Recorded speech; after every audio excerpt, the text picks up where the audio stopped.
Welcome to Don't You Two Read, a podcast where two sisters talk about all things books. We're just two girls who found ourselves texting about books on a daily basis and thought, why not turn on a mic? We'll be talking about our recent reads, a weekly bookish topic, and what we're looking forward to reading next. So grab a cup of coffee and maybe even a snack and be prepared to take down your TBR and add a lot to it as we talk all things books. I'm Hilary, a mom in Oklahoma, and I do not like sad books. And I'm Joshua, a dad in Houston, Texas, and I got to see the International Space Station fly over my house right before this.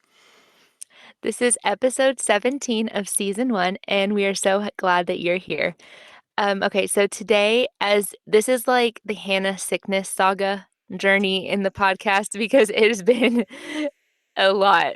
I'm sure everyone listening is like, oh my God, still. She's like 95% right now, but we just want to give her one more week Yeah. off. Was Just she to rest her coughing again? voice. Yeah, she Did you hear that? just walked out of the room to go cough. Yeah, I heard her in the back. But we just figure, just let's limit the talking. This is a lot of talking, so let her rest up. She'll be good next week though. Yeah, for sure. But we have had Heather fill in last week, and then Joshua's filling in this week, and we're really glad, really thankful. It's like came in clutch with book preparation, so we appreciate it. Okay, so have you been reading this week at all, or no? Yeah, I've been reading. I started reading again recently. I picked up a book that I had stopped reading.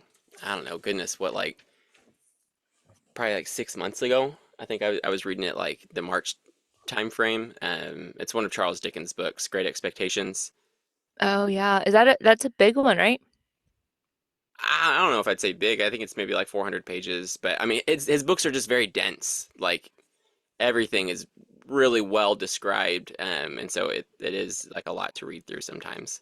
But so yeah, so it was slow going when I was last doing it. I kind of fell out of it, but I was like, oh, I've got an itch to pick that book back up, and so I just picked it back up and started a chapter back from where I was just to refresh my memory, and then. Are you reading it like a paper book?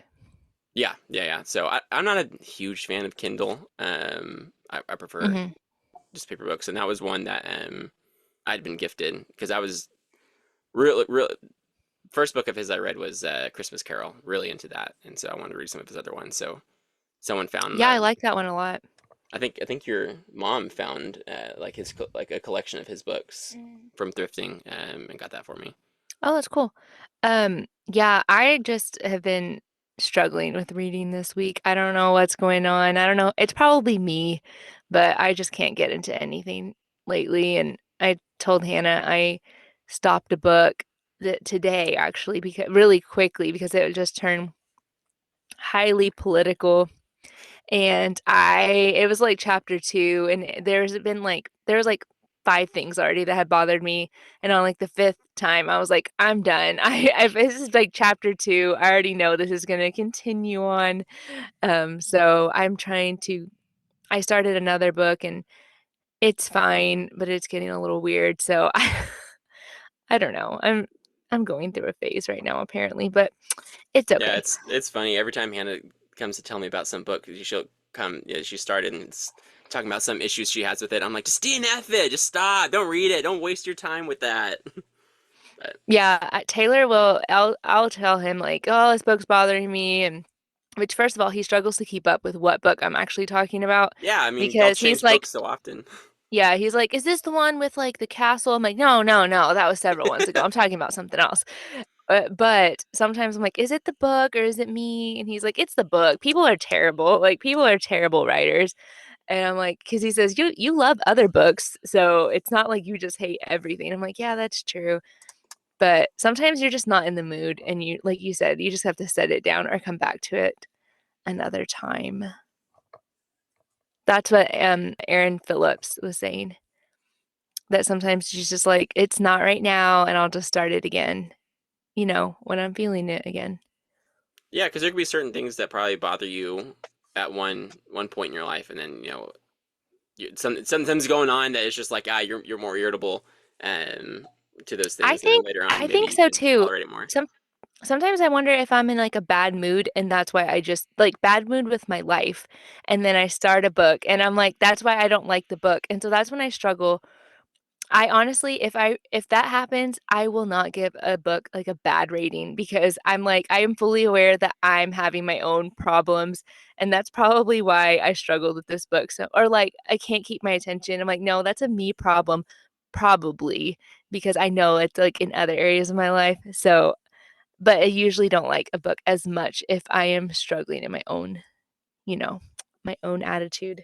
Okay, so I forgot to say we're just gonna it's gonna be very similar to last episode. So we're gonna be talking all about Joshua and like what he reads, what he likes, just a little and Hannah asked her some of our followers what questions they had for you, and we actually got quite a few.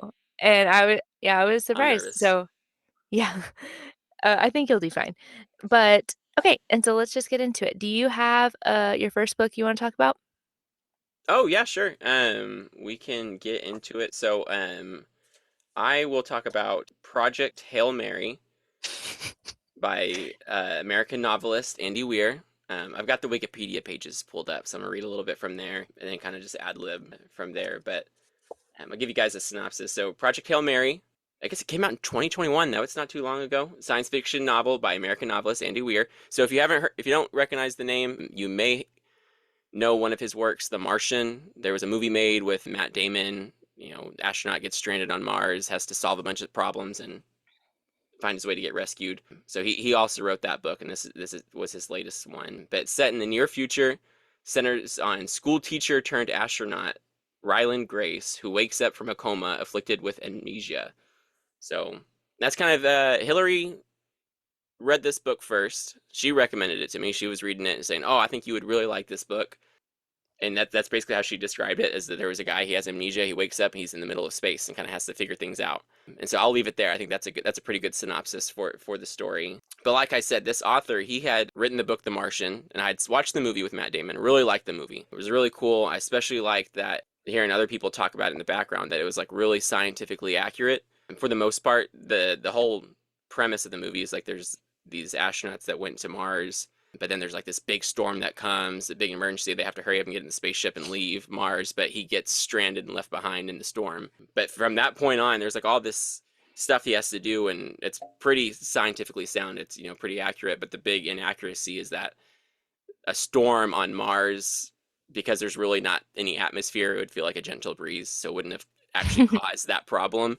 But Yeah. everything from there on was really accurate. So I was okay. I really want to read that book. It sounds really interesting. And so I had it on my wish list. And it was Heather, who you just interviewed last week, was gonna buy it for Christmas, but then she saw that and she was like, "No, I don't want to buy him that book. I want to get him Project Hail Mary instead." And that's just kind of Heather's style, that the way she rolls. And He's laying the court case right now. You're like, "All right, Hillary suggested it. Heather no, bought it. Go ahead." listen, listen, listen. All right, I just want to set it up. I want to say I'm really thankful that Heather bought me this one as opposed to The Martian, because I already knew the story of The Martian. I'd seen the movie, knew the story, and now I got to read this other story. And I did read it really fast and enjoyed it while I was reading it.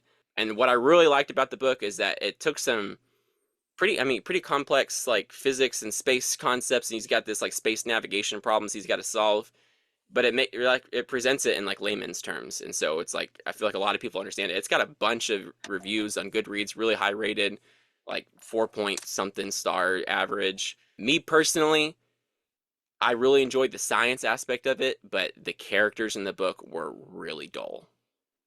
Like the main character, again, in the description, he's this school teacher turned astronaut. So he was like some sort of science background turned middle school science teacher, somehow ends up as an astronaut on this big mission. Obviously, he lost his memory and he kind of gradually gains it back. But the problem I have is that it's like all these big, huge problems present themselves, and he just knows just enough science to be able to solve each and every one of them. And these are like huge, complex problems.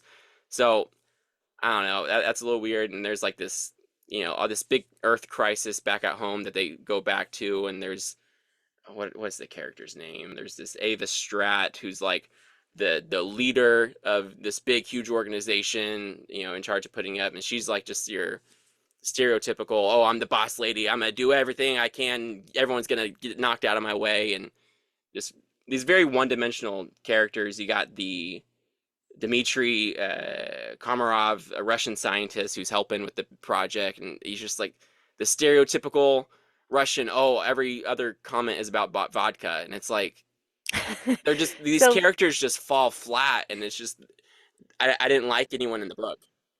do you think they were like caricatures of what Yeah, you would say like, "Oh, you're a woman, boss, so I'm gonna make you like aggressive and like you said, yeah. There was Russian." Yeah.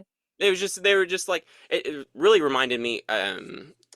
Your viewers probably are not going to connect with this, but we'd go to these church camps, and there was this skit that they would do all the time, where it was like there is all these different high school students, and they were like the different cliques.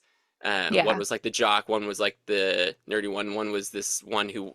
I don't know, they would each sing like their little chants where it's like, see me, notice me, don't you want to get to know me? I'm big, I'm tough, blah blah blah blah blah blah blah. So they're just like repeating over and over again these like stereotype high school clique things or whatever, and it felt like that, where it's like I'm not getting anything new from these characters. Every time we flip to them and they're part of the story, it's like the same exact thing that they talked about last chapter, you know. So the plot progressed, but the characters just were flat. Yeah. So I will say my part about because I did read this book quite a while ago. I maybe when it came out. Okay, so I read it because at the time it was extremely popular. I feel like it still is kind of popular, but I mean it was having a huge, huge moment. And I read it and I believe I gave it 3 stars, which for me is like a meh. It was fine. I think if I suggested it to Josh, which I don't remember, it was probably because it was space. That was it, science and space, and I was like, "Oh, space, Josh will like it." But I'll be honest, like, as someone who has no idea about anything about this field in any way, it was still kind of confusing to me, and, like, I don't I don't know, like, I like the beginning. I remember correctly, I like the beginning because there was, like, yeah, like, the world's about to end, and it was, like, an extremely short time, right? Like, world's ending, and we need to fix this issue right now.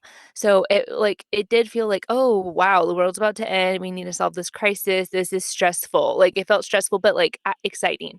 And then he gets into space, and then you're like, I don't know, and it was confusing to me, who I have no idea what any of this is, and he would explain, like try to explain it, but see, you say layman's terms to me even, I'm like, I So don't that's know what funny. any So of that's this maybe like is. me coming like being like an engineer. Like I felt like it was because I've studied that. So it's like I have already have like a baseline understanding. And so Yeah, and I'm maybe it was like, "No easier, yeah, for clue." me because of that, and maybe it wasn't layman's terms. But it is still really popular. People like it. They're gonna make a movie of it. I'm convinced people I've said this before, people want sometimes I don't know if people genuinely enjoy something or people want to say that they enjoyed something because everyone else did, and they're like, "This is a smart book," in their minds, and so they're like, "Therefore, I like it because I'm smart." And I am like, I don't really feel the need to read I think I'm smart, and I don't really feel the need to read, you know, things about science necessarily that I don't understand. However, I thought it was okay where it fell off the rails for me, which I don't wanna spoil it because it's, like, a huge spoiler. The ending of the book I mean, there's a little theme in the book that was kind of weird to me, but then the ending was just, like, off rails, like, completely berserk, I thought the ending and was ridiculous. Again, it was yeah. This yeah. I know what you're talking about. There's a character named Rocky. I'll just say that. That's not a spoiler. That's very intriguing, I didn't remember his name, and or Ryland and Rocky's interactions sometimes very interesting. Goodness gracious. I I mean, think that's what most people cut this loved, out. and Cut this out if you think this is a spoiler. But they watch each other poop. Like I don't that's remember weird. that. Anyways, though, no, but they're gonna make a movie, and it's gonna be Ryan Gosling. So I'm Oh, like, yeah. and they're already filming it. They started filming in July, and so I so don't know how this they're is gonna really film that happening. element. I don't know. Hey, if you are here, we have to go see it together because I'm like, I don't know how they're going to make this character come to life. I'm interested in I would definitely, yes, we should either if you're in Houston or if we're in Oklahoma, we'll make a plan. We'll make a plan one way or the other. We'll go see this together because this, and we'll I invite liked Heather too. We'll invite Heather too because she's a part of this too. And again, I want to go back to that point. I'm grateful that Heather got me this book instead of The Martian because one, I got to read a different story. I like new stories. So I like the concept of the story, but I didn't have to suffer through The Martian. That would have been the same story I only already knew, but my understanding is the same flat characters. You know what I said about The Martian was, he's stranded in space. He's presented with all these different scientific problems that he just knows enough science about to solve all these problems. Is that not exactly what I just described about Ryland Grace? So I essentially True. read the same character from The Martian, Okay. just in a different context. And so I already know everything I need to know about The Martian. I have no desire to read that book now.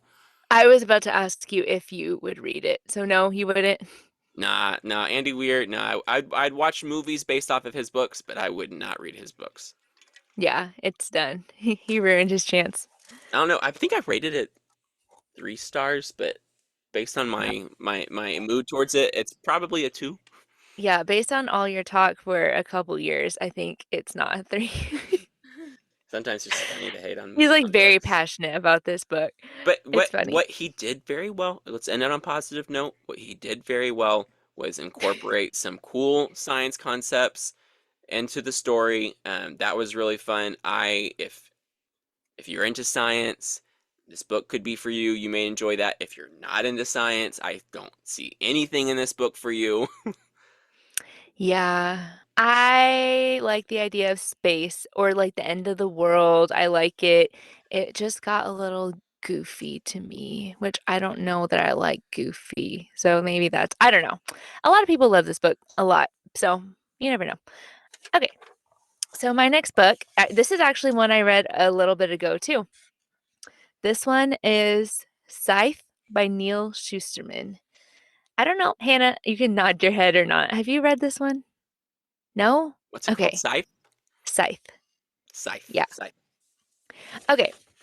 I brought this one purposely. I try to bring books purposely that weren't like rom-coms today.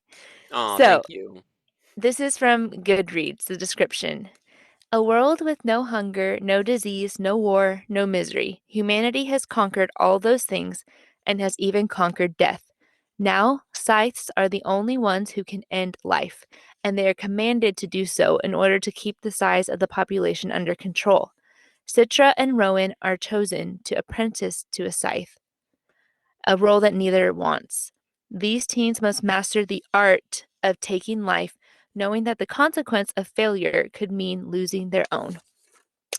Okay, so this is like a sci-fi, I guess it'd be sci-fi, the genre, kind of, because there's It like sounds no like mat. those dystopian books, Yes, yes, yes. So it's not fantasy because we don't have magic. But yeah, we live in a world. That's why I say maybe sci-fi, yeah, and dystopian both. Like we live in a world, or this is set in a world that there's no death. Like people don't naturally die. They've like science and like humanity, they have found a way that you're never gonna die. And like after you've aged a certain point, like basically you can even make yourself look a certain age. If you're like, I loved how I looked at 30 or 40 or whatever, you can just make yourself like look at however old. So everyone looks young or not. Like you can look however you want. So no, like there's no disease, there's no nothing. Like getting in a car wreck and dying. But in order to sustain the population, they do have to take like your name is randomly chosen in this like database and it's your time to go. So you just never know if or when your time is up based on what the government basically says.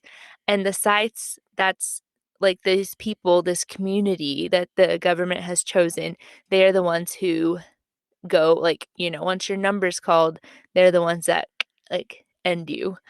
And so, but the thing about being a scythe is you cannot like apply to do it. They are randomly chosen because they're like, well, you shouldn't want to be this. Like, we don't want people that are like, yes, I want to, you know, in people's lives. It has to be people that are like genuinely compassionate and are like, I don't like this, so take it very seriously.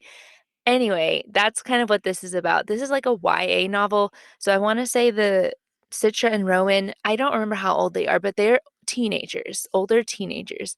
And so I love this book. I read this quite a while ago and it sounds it is a dark topic obviously because we are talking about like ending lives and killing people. But I don't know. I thought it was a lot of fun because as they get to they're like, "Well, I don't want this job. This was forced upon me." And so they're required to learn. And but then they start to see like, is this because everyone's living this life and they're like, this is the dream. Like we all get to live forever. And as they learn, they're like, well, this is not as ideal of a world as we thought. Like we're just trying to avoid death, but maybe death is not this negative thing that society has made it out to be, or maybe this is not right for us a person to choose who gets to go at what time. And anyway, like a lot of moral dilemmas, but it is Hmm. like very exciting, very fast paced. um I thought it was really good. This is part of a trilogy. I've only read the first two so far, but I liked them both. I still have to go and finish the end.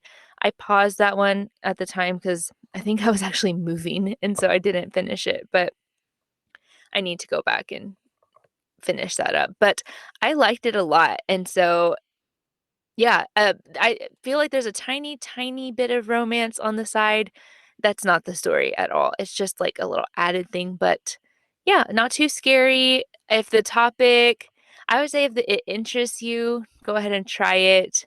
But I wouldn't let the topic just be like, this is not like, I wouldn't say necessarily it's a sad book.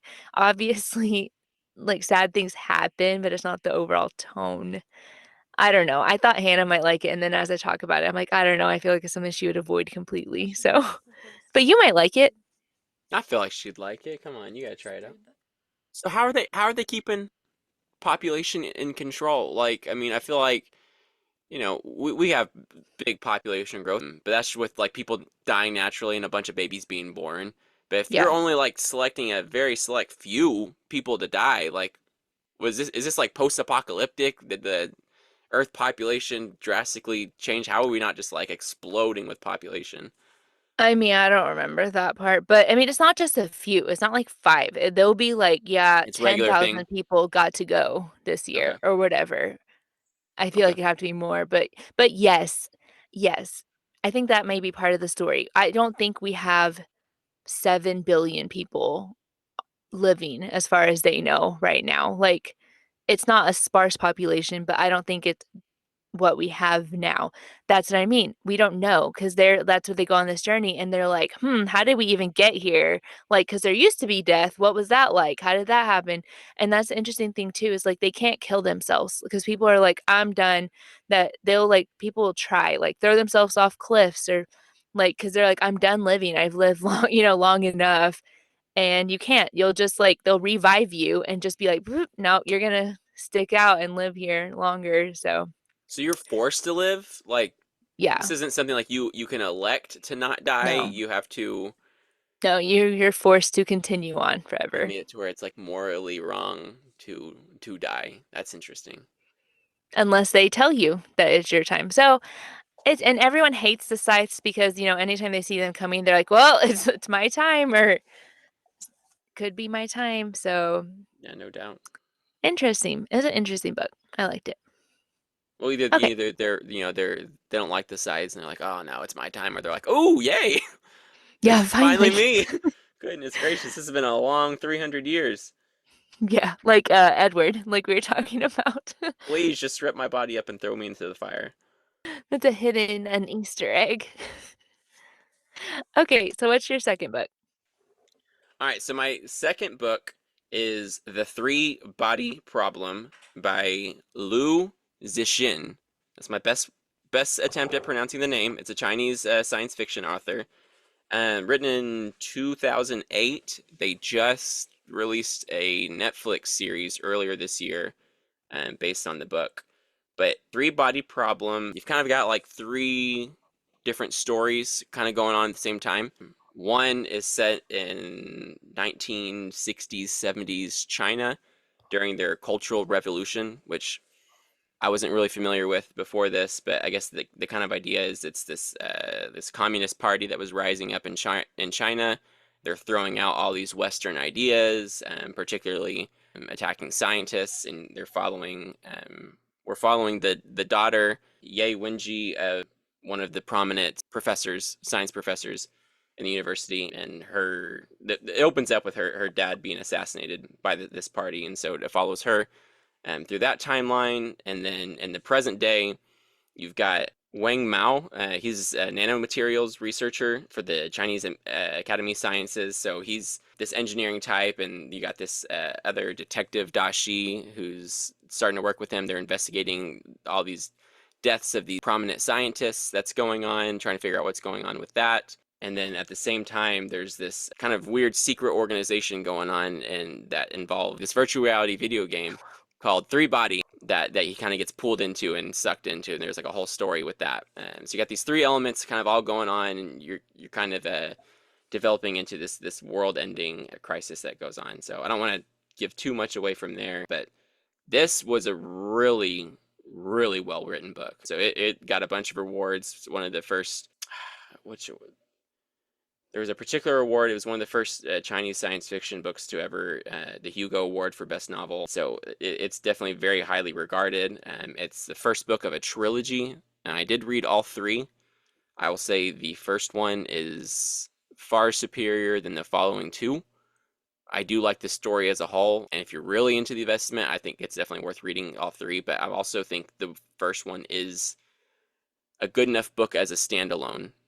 You know, there is kind of a cliffhanger-ish type ending to it, but I also feel like it was a satisfying cliffhanger ending. So if you are interested in it, this one, I think reading just the first one would be sufficient. Would you say this is like fast paced? I'm not sure how you define fast-paced. I wouldn't say fast-paced, no. I think it sets, I wouldn't say it's slow either. Like, things happen, and really exciting things happen. Like, it's an exciting book as you're going through it. But they also definitely spends enough time to set up events. So what I really like about this is it really does spend time in the character development. It puts the characters in, walks them through these situations that help set up decisions they make on later on in the book. Decisions that, you know, if you just looked at it by itself, would be like, why would someone do that? But then it's like, okay, well, I kind of understand where her perspective was based on what she went through. And so I really liked it. It is really exciting. It's really fun. The video game part where they're going to that three-body virtual world, it's got this really, you know, outworldly kind of aspect to it. Was one of the things I was really excited about the Netflix series, is being able to see like all these events that they describe, you know, in the book, being able to see that visually on the TV. I feel like the series really fell short on that. They invested the time and money in other aspects and kind of glossed over that. I think that was a waste of creating a visual art for the movie, like, you know, creating the TV show for the story. You want to see it, and so they should have definitely invested on that. But no, it's exciting. I really like it. I would highly recommend it. And again, it does go pretty deep into like some, you know, similar to like Project Hail Mary, where it's going to be incorporating a lot of these physics type Yeah. ideas into the story. Yeah.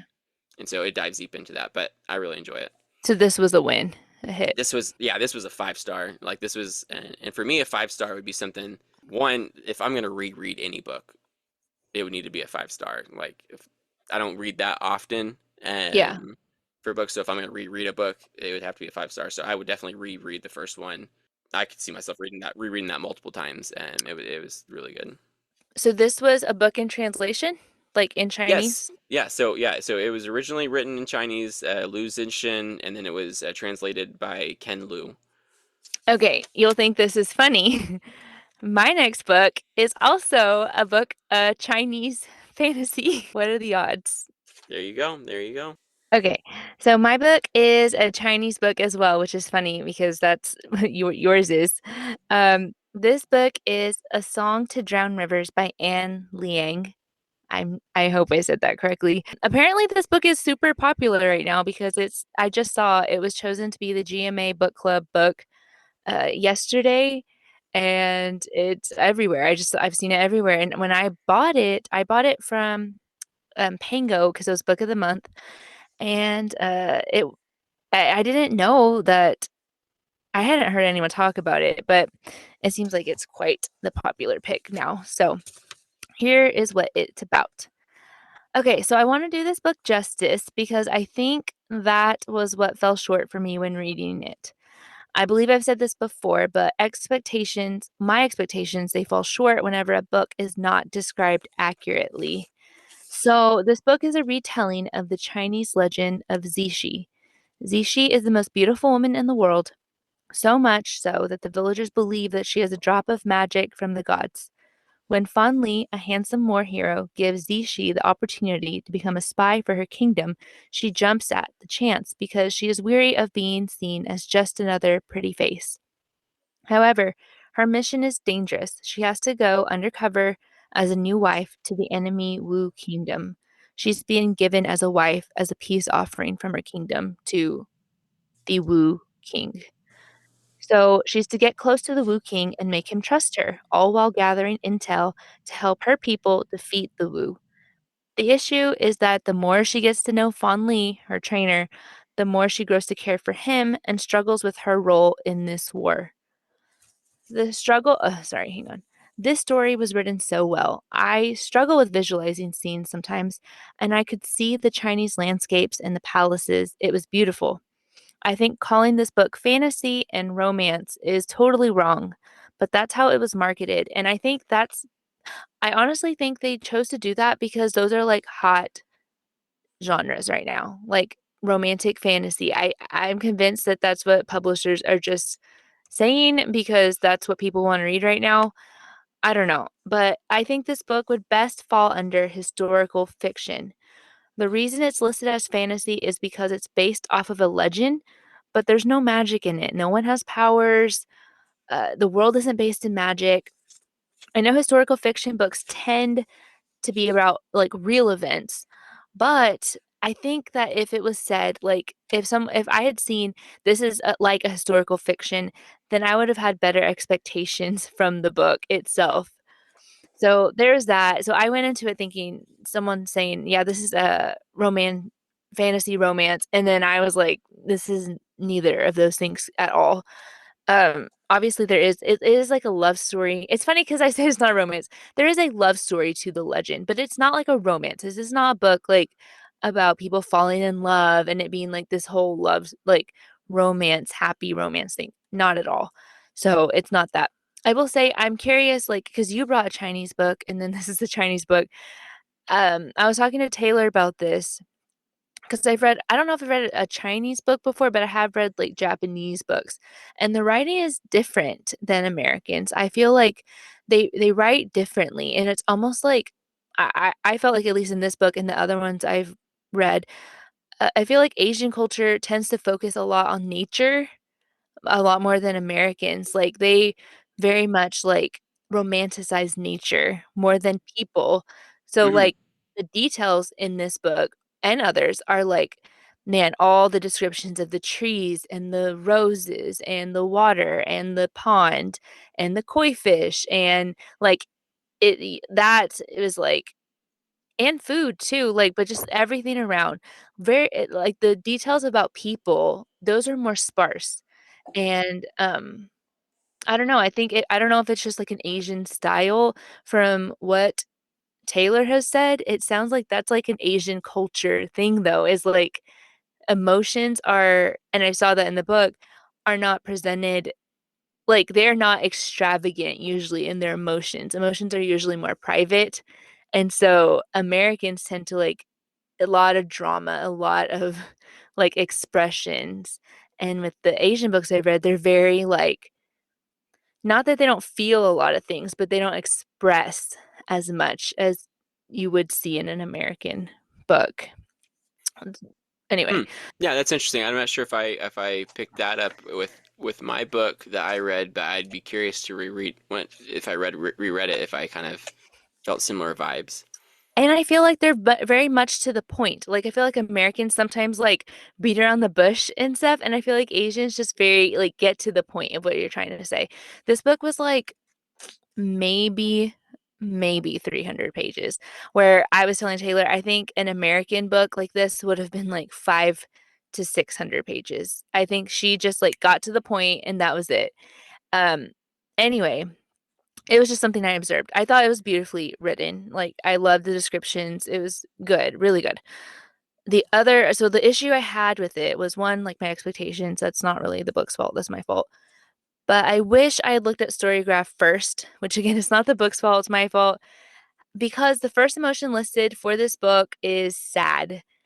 So I'm okay with sadness in a book. Like I get that sad things happen, but I'm usually not a big fan of that being the primary theme because I'll tell you right now, this book was sad. Bad things happen basically the entire book, and there's very little hope. So I struggle with that in books. Like whenever there's so many bad things and you're like, well, everything's hopeless. That's kind of how this book kind of felt to me. Um, That's funny. I so remember reading a book like that in high school.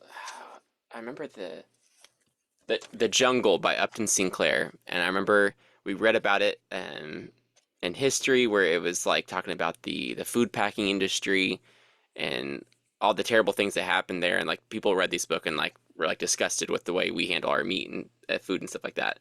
But really, what it was about the immigrant struggle in America, and it was following this family, and it's just like bad thing after bad thing, and then oh, they start to make some progress, but then another bad thing happens, and they kept losing their, and so it was just a long book of just terrible events, and that's hard to get through sometimes. yeah, and then at the end, you're like, I can stomach it. Like I get like things bad. Like we're talking about a war. We're talking about like I mean, it's a bad situation for everybody, obviously. So I can understand that. But I personally like at the end of it to be like, look at all that she went through and overcame. Like I can deal with that to be like, man, she went through all this stuff, but at the end, maybe not necessarily she was happy, but like look at all that she did or look at that, like inspiring. I can Mm. deal with that. This, it felt very, I guess the correct term would be like nihilistic. It's just like, well, everything's bad and what is the point of anything because it's just everything's kind of bad. Everything's kind of screwed up. So I didn't know really how to rate it. I don't know that I did rate it. I have to pick something eventually, but I went back and forth because it was really beautifully done. I did enjoy it for the most part, but it was just too depressing with no uplift at all. So for my taste, so if that's your jam, I would say to try it. But if you just don't like hopeless books, this was a pass. This was not it for me. So I don't know. Mixed emotions on this book. See, that's something that like yeah, me and Hannah differ on, where she doesn't like a book that yeah, where the main theme can be sad, whereas I can like understand what the author's like, or I can appreciate what the author's trying to what they're trying to say and what they're trying to do, and it's okay. That's just that's the circumstance I'm showing. I'm not gonna twist it and have it spike up at the end and Yeah. be all happy. But here's the situation I'm presenting, and this is the story. Sometimes stories are just very sad.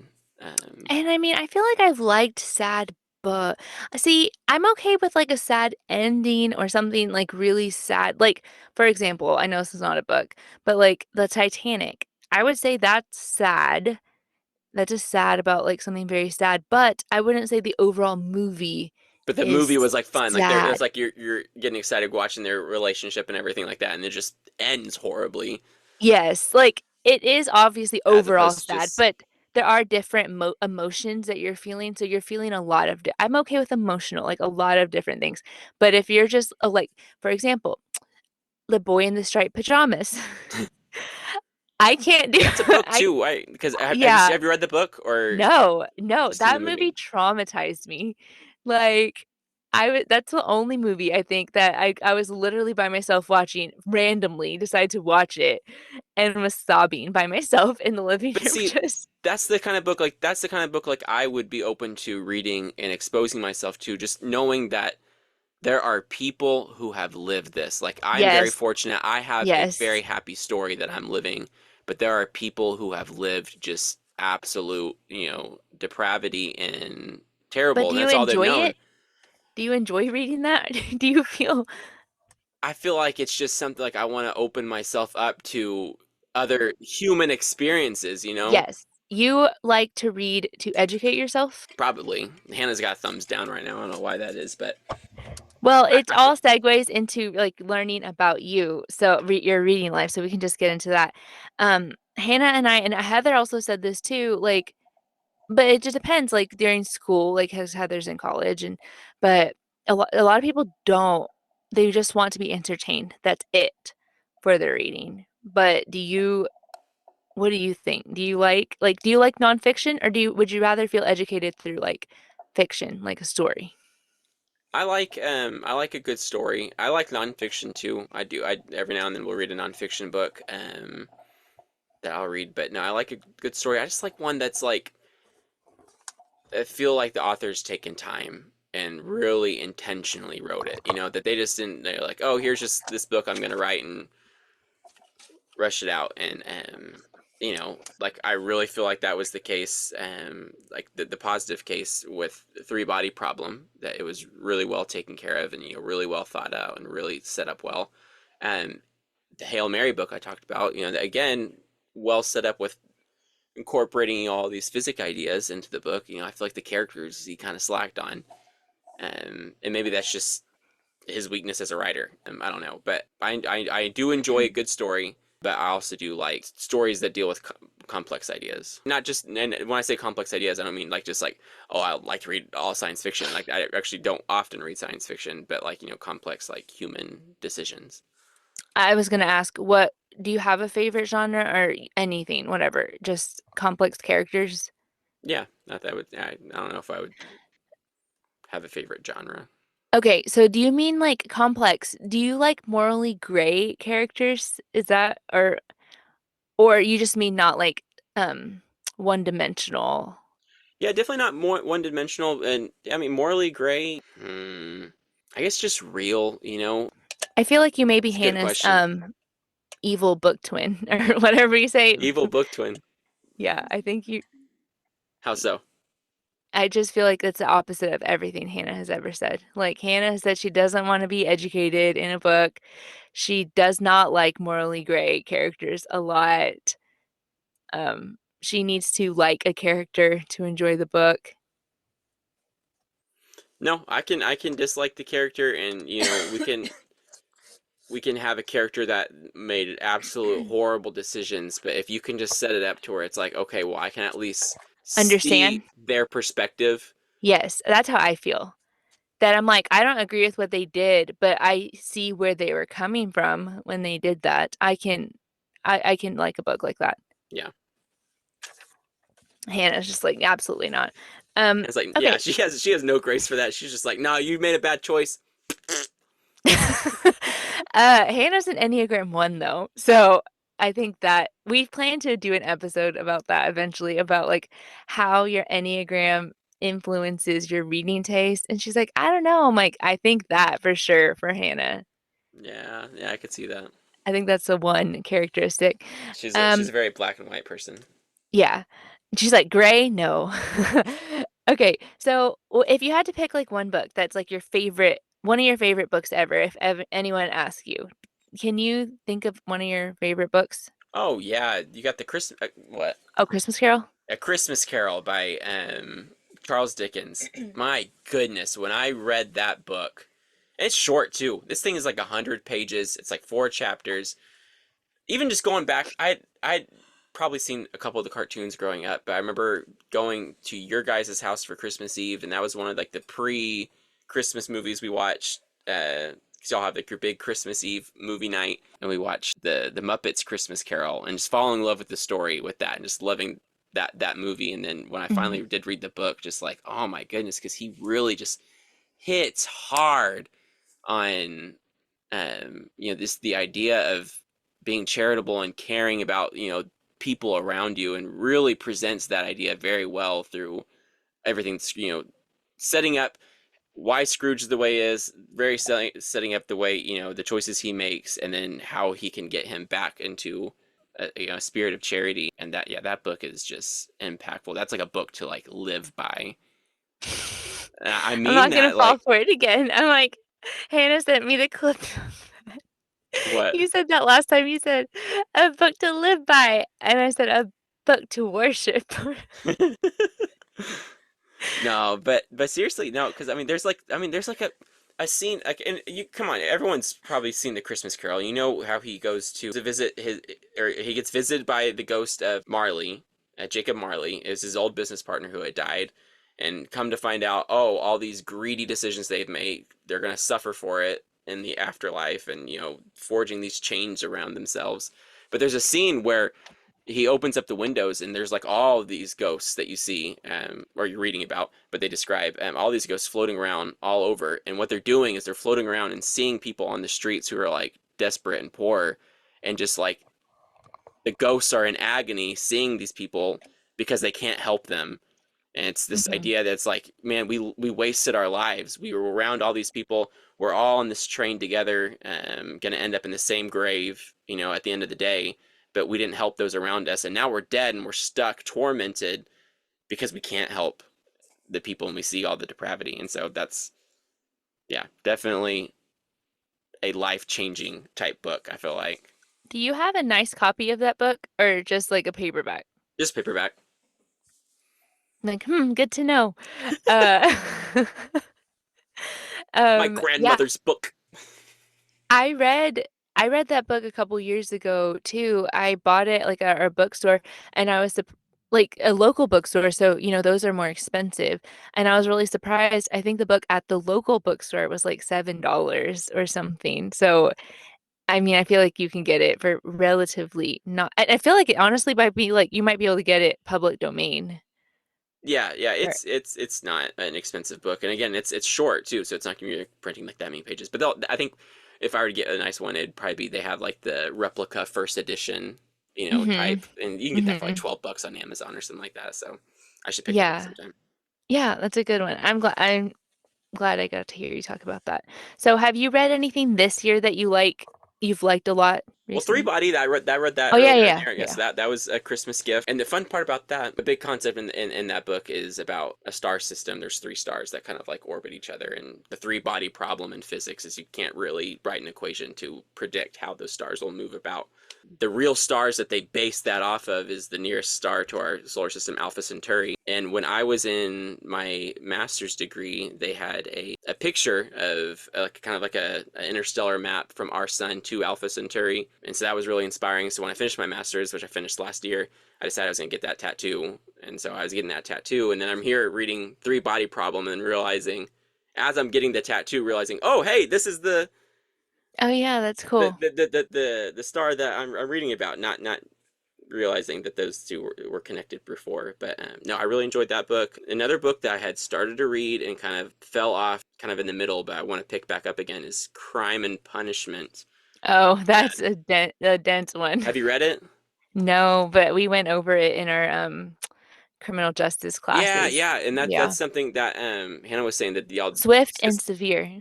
You talk about those things because it and that's another thing where it's That's the how we discipline our children in my house. the the author was trying to set up, the argument against murder, or I guess against murder, and he writes this character and kind of sets him up to like every reasonable justification for murdering someone, and then commits the murder, and then everything kind of goes unexpected and awry from there. And I didn't finish the book, so I want to finish the book to see everything he has to say. But I feel like that author, I mean, really well renowned, obviously. People base whole principles of criminal justice off of his book. So, Yeah. Yeah, for sure. so I want to finish that and go back to that. But that what I had read so far was really good. But again, it's just these books that I really like. They're also very dense, it takes a lot of time to get through them. I don't usually Yeah. spend a lot of time reading. I'll spend like 30 minutes before bed. For me, that means I got like 15 pages into the book. Yeah. After Yeah. a For me while, I too. kind of just slow Lose down and interest. Yeah. lose. Yeah. Okay. So you said you don't like reading on a Kindle. Do you like audio books or no? You just do paper books? I generally just do paper books, but I have enjoyed audio when we've done it. Me and Hannah have done some audiobooks on like road trips and stuff, and that's fun. I've never done like a subscription to do that on a regular basis, but that could be something I could consider. Yeah, Libby. Libby's free. Libby? Libby's free? Can I get it on my phone? Fun fact, it's funny because I read so much. My husband does, I don't even know that he has a library card. I think he did have a library card at some point, but I'm sure it has long expired. And so I believe he logged on to my Libby account because he was like, "How do I get a library? I need an audiobook. How do I buy that?" And I was like, "The library has that for free." And so I was trying to help him figure out how to. He's like, "That's amazing. I gotta listen to that's $30 on Audible." So Yeah, Audible's expensive. yeah.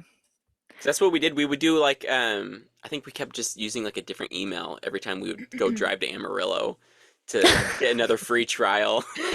That's But then it's like, funny. oh, now we gotta pay $15 for the next one. Yeah, and you're like, never mind. Okay, I'm going through my list of questions for you. Is there a genre that you will not reach for that you don't like? I mean, Romance? I'm not gonna, yeah, that's not gonna interest me. Just, That's it. yeah, I don't know. I don't know, like, what are all the genres, though? Because I feel like, Like a thriller? Would you read yeah, a yeah, thriller? I'd read a thriller, yeah, for sure. I was into that in high Like school. I like remember, 50s, 60s. I remember the first books I got into, these weren't thrillers, but, first books I got into were The Lemony Snicket Oh, yes. series of I unfortunate want to read events. those. So I read Yeah, those in elementary, and actually, it's funny. I was thinking through it. It was we mentioned in the Twilight podcast that it was my older sister Haley who was reading Twilight, and then convinced you and then me to read it.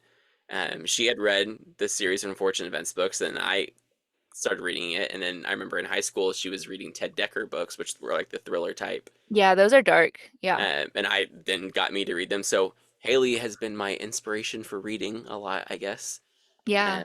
But That was kind of one of the questions I forgot to ask you. When you started reading as a kid, what was like one of the first things that you remember reading as a kid and loving? Was it the like Lemony Snicket? yeah, the series of unfortunate events. I remember it's weird because that was like a series of. I think they ended up writing 13 books. Yeah, I Taylor remember loves those too. I started on the fourth one. I think she was reading that one at the time, and I picked it up and I read it, and then went back and read like the first three later on. But just kind of, but with those books it was fine because it's like it's essentially the same story over and over again. Yeah, It's yeah. different. But so I remember reading those. I remember reading The Hobbit in elementary. I forget which, like third or fourth grade, and I liked that. Taylor also swears that's one of his all-time favorite books. He The says it's Hobbit. The Hobbit. I read Lord of the Rings recently within the past few years, and those books are really good. I remember Taylor recommending that as well. Yes, he's a big Lord of the Rings fan, which I am too, but Taylor's like a for real fan. Yeah, Okay, so this was asked by someone, what do you use as a bookmark? whatever, like receipts. I think the book I have right now is plane tickets because I was reading it when I was traveling to Oklahoma back in the spring. Sometimes I don't. Hannah brings up a good point. Sometimes I don't even use bookmarks. Sometimes I just kind of know what page I was on. But for me, that works because I read one book like every 2 months. True. So I'm reading the same But book. So overnight, so you'll like look at the page and be like, I'm on 252 and shut it. And then tomorrow you'll remember that you were on 252. yeah, and if I don't, I can just open up to generally the area that I was in and be able to find my place pretty quick. Yeah, I'm like, I don't even know what I ate for breakfast yesterday. I know I could not remember But the number. numbers for me have always just stuck in my head, so that's just the way my brain worked. Yeah, that's impressive. You should use that as your fun fact about you whenever you go places.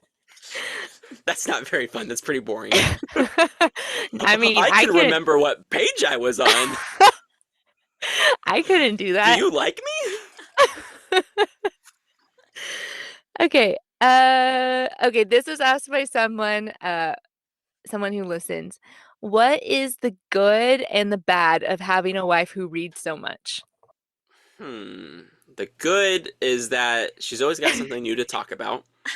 The Keeps her bad is that interesting. she always has something new to tell me. No, no. So the good, yeah. So I do enjoy. Like, so she's always got funny stories to tell from her books, and she's like, "Oh, what do you think about this? What this situation?" She's like, "Oh my gosh, I can't believe what I just read." So it's fun to listen to that.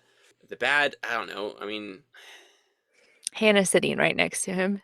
yeah, she's sitting right next to me, but no, I mean, she would listen Blink to it twice, anyways. Josh, if She's you're gonna edit okay. it. I don't know. I mean, she reads a lot, so it's I don't know if I want to get her to watch a show and she's into a book. I have to really work hard to convince her, but it's not usually too hard. So I know Taylor he'd say he always wants me to rub his back like before he goes to sleep. He's always like, "Can you rub my back?" And now he knows. He's like, "Can you rub my back like a good back rub?" Because he says that I'll rub his back like with one hand and then be like tapping my Kindle with the other as I'm like rubbing his back, reading, and he's or I'm like, "Hang on, I can't. Let me prop up," or I'll like prop up my Kindle on his side as I'm like reading, and then I'm like, "Hang on, I need to tap." And so now he's like, "Can you rub my back without your Kindle, without your phone?" yeah, because yeah, Hannah. But that's also too with me. My most interaction with Hannah, as far as like her reading books, is just her talk. Like whenever we're talking, she talks about the book she's reading. Like as far as like her actually reading them, a lot of her reading's done when I'm not home. Like I'm at work, and she'll read during the day. She'll read when she's taking a bath. She'll read at nighttime too. But usually, like we're both like doing our own thing before we go to sleep. Like we'll have hung out, and then we go either read our own books, or I'm doing whatever I'm doing, and she's reading a book. Um, This is good, Hannah, remember this, because the next episode we do, Lord willing, is going to be reading as a mom, like what that looks like. So I think Hannah gets so much reading done. It's crazy. Okay, so the last one, I have one more question for you. It's do you know, you've already mentioned one, so I already know that you know. Somebody wanted to know if you knew these bookish terms, if you knew what they meant. Do you know what MMC is? Male main character. That's right, Hannah? Male main character? Yeah. Main male character, whatever, yeah. Oh I'm like, yeah, I'm the wrong person to ask. Do you know you know what DNF is? yeah. Did not Do you finish. Do know not finish. do you know what a cinnamon roll is? Hannah says that's me. Um, someone. How would you describe a cinnamon roll though? Someone who's just fun to be around. I don't know. Maybe I not. Maybe I don't know. That's Hannah's type of person, not really mine. I think it's around someone that's very kind and sweet, like a sweet, kind person. I gravitate towards grumpy people, as I am one myself. Do you know what a TBR is? To be read, so it's books you plan to read. Mm-hmm. And yeah, that's pretty good. I'm not surprised though. I know you did Come pretty well. on, you can grill me more than that. Those are the ones people had. And what was it? Do you know what a short list is, Josh? Books you plan to read in the near term. Yes. That no, apparently not a lot of people. It's been like a point of contention with me and my or with our sisters because Heather didn't know what a short list was. So let's talk about the short list. So yes, it is books that we're gonna read in the near future. For me, I use it like as my TBR, something I'm going to read. Uh, is there a book that you want to read soon? Do you have a book on your short list?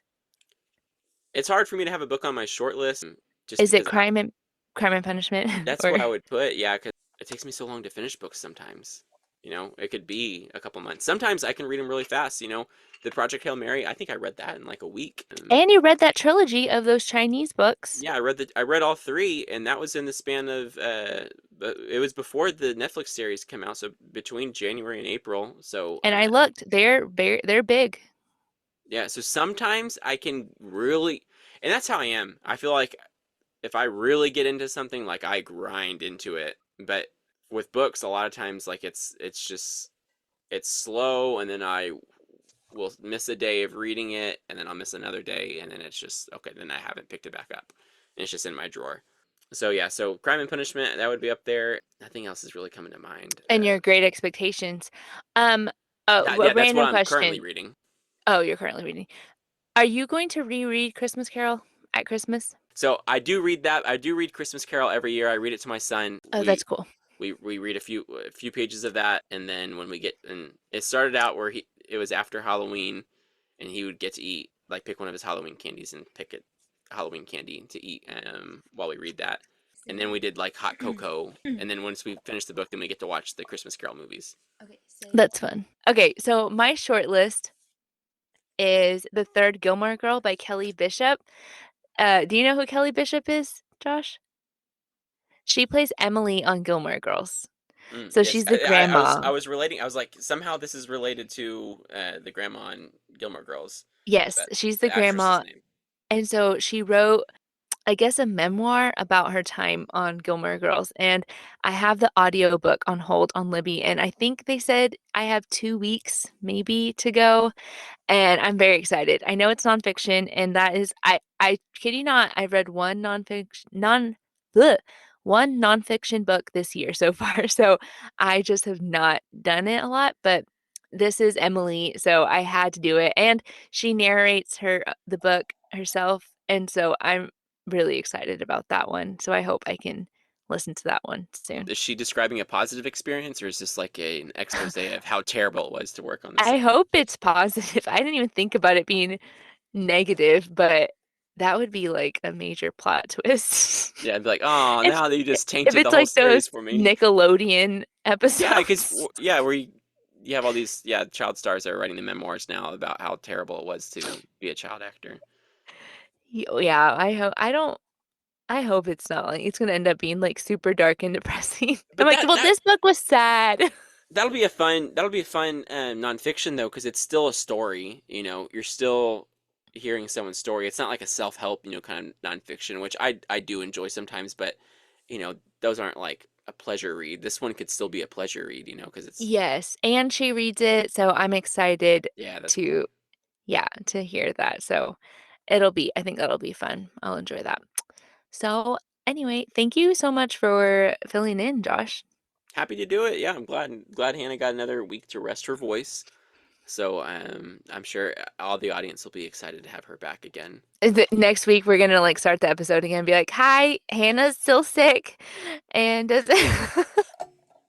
she's like shaking her head. I was like, "No, Hannah will be back next."